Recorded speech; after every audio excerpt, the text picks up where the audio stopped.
Howdy y'all, you got the Bulldog on the channel. One thing that I really hate about this job is whenever people bring something out to you, it's got an obvious problem. You know it's got an obvious problem. They took a video of it when it did it.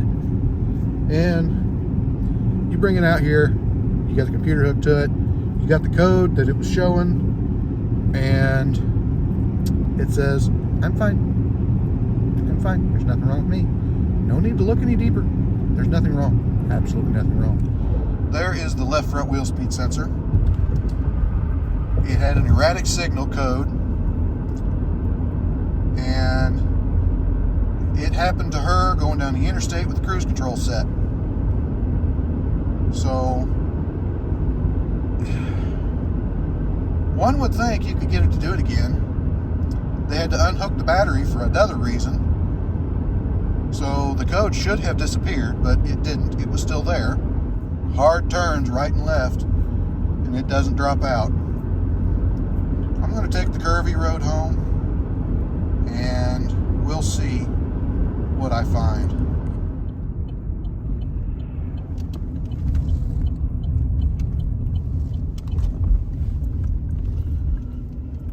Well, no dropout all the way down to the slower speed. Right now we're on a little blacktop that runs around the backside of my place. I'm miles from paved road no matter which way I go, but I do have multiple ways in and out. That road there used to go right straight to my house, but they took out the train 40 years ago. So that road has fallen into disrepair. We've had Mennonites and Amish that moved out here, and they've gotten the road in better shape so that they can take their buggies down it rather than drive on roads that you have to share with cars. No dropouts. That's fun. This was a road that existed before they put the highway in 100 years ago. And since all the homesteads were square, it went.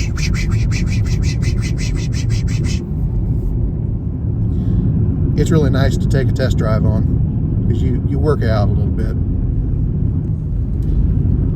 I put Mitzi off into the ditch back there when I was 12. Yeah, we started young up here. This is also a road that's good to take somebody down if they keep trying to bum rides off of you and you don't want them to.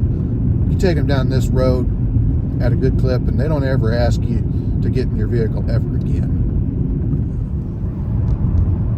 Okay, I've cleared the codes on this thing and now the cruise control works. I set the cruise at 55 because that's what she was running down the highway and it just shut off, not making a corner or nothing. So I've recreated what she was doing when it happened. I don't expect it's going to give me any trouble, but you can't change parts based solely on code.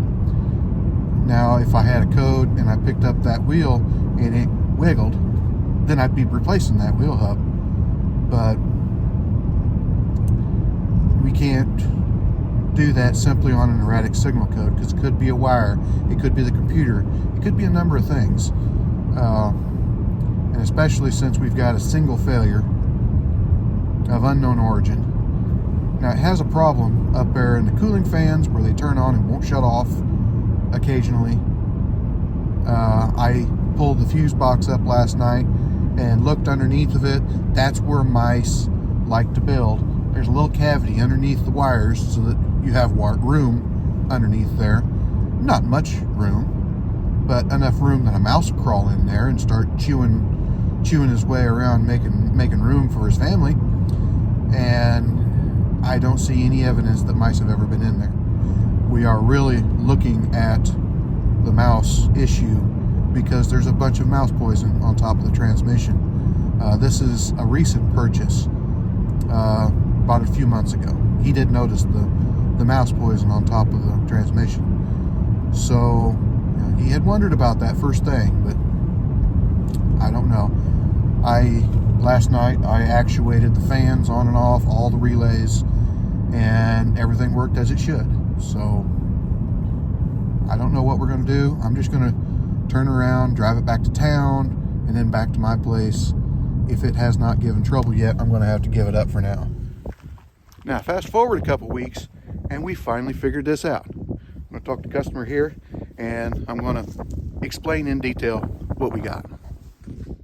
All right, I'm worn out from pushing this one around the shop, but I explained everything to that customer, what I believe is happening. It makes perfect sense.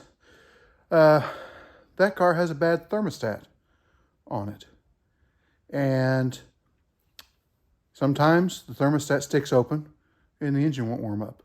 When the engine doesn't warm up like it should, the computer decides, I don't know if I can trust that coolant temp sensor because the engine should have warmed up by now and it says it didn't. What if it's too hot? Let's turn the fans on. So it turned all the fans on. I got in there on the computer and it had, the relays were all turned on. The computer turned them on purpose. I go into the functional tests and I can toggle the relays on and off normally. The fans will shut off, the fans will turn on. As soon as I exited that test, they turn back on and they'll run.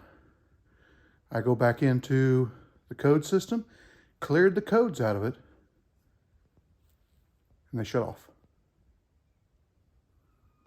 This is the first time I've seen this, but I'll read up on it, but it makes sense to me that that's what's going on. Now, we've decided that it's got a bad wheel bearing. It's got a encoded wheel hub, means the sensor's not part of it, I guess. That's the first time I've seen that. And it's a fairly old vehicle, eight years. So anyway, figured I'd fill you in on what I found. I might save this video until later because we won't have the parts for a week, but that's fine.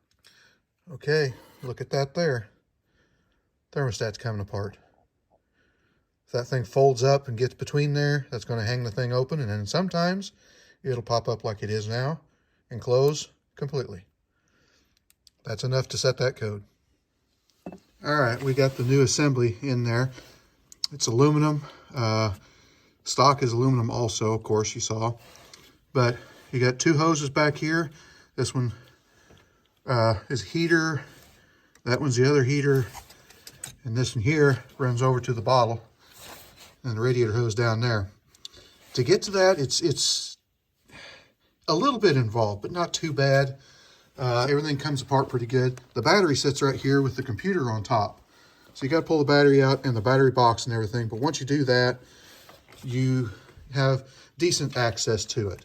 You know, kind of getting things out of the way. That thermostat sticks in, so it's a little bit of a trick, but you can do it without pulling this high pressure fuel pump here. There's a cover also that goes right here over the high pressure fuel pump that I'm just getting ready to put back.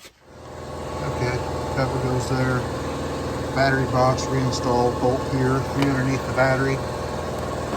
And it kind of hooks together with, this is the back side, just drops over top of this. Pretty simple. Everything's kind of, you know, tight. There's a bracket that I still got to put on.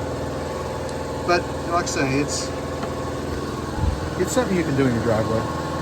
Not a huge deal, but you got to know what you're doing. All right, we're all reinstalled here. This cover here, you know, flips up, revealing a bolt underneath here for the battery. Computer just kind of got one bolt over here. Everything clips into place. Unclip this and slide it, popped it out. And it's got one bolt and then it slides off. But pretty simple. Okay, for this, I had diagnosed the encoder on the wheel hub to probably be bad.